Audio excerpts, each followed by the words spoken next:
Bonjour à toutes et tous, je suis Charles Verchambillot, adjoint aux espaces publics et délégué aux droits culturels pour la ville de Poitiers. En janvier dernier, avec Clémence Pourroy, conseillère municipale déléguée à l'archéologie, au patrimoine historique et au tourisme, nous avons lancé la première journée de Culture commune. Cette journée avait pour objectif de construire la politique culturelle avec celles et ceux qui la font et également de recueillir leurs difficultés face à la crise sanitaire qu'ils traversaient. Près de 200 personnes ont participé à cette journée et une synthèse très complète des échanges a été produite. Vous pouvez d'ailleurs la consulter, je vous mets le lien dans la description.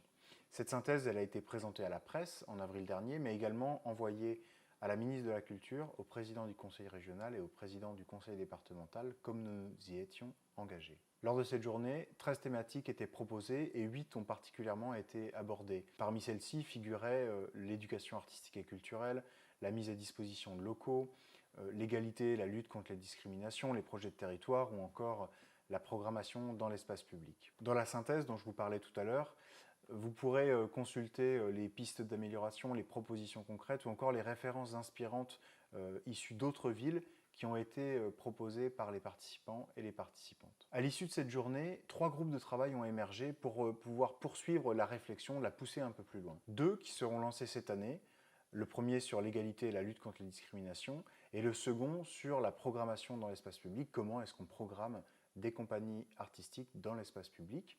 Et le troisième, il a été lancé en juin dernier. Il concerne la critérisation des subventions publiques.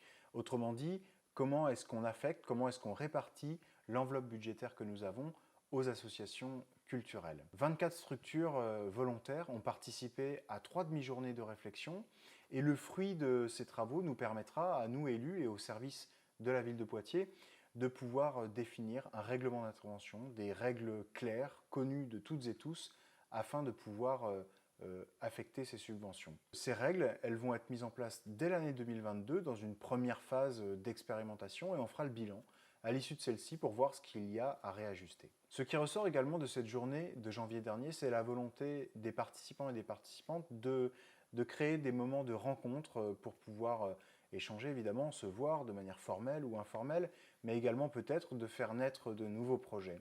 Et c'est pourquoi, dès cette année, nous allons créer ces espaces de rencontre. On n'a pas encore défini précisément la fréquence.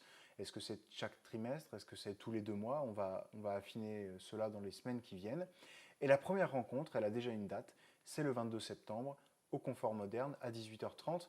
Et cela permettra notamment de présenter le fruit des travaux du groupe Subvention dont je parlais juste avant, mais également de se projeter dans les prochains rendez-vous. C'est terminé pour cette nouvelle vidéo. Je vais essayer d'en faire de manière plus régulière.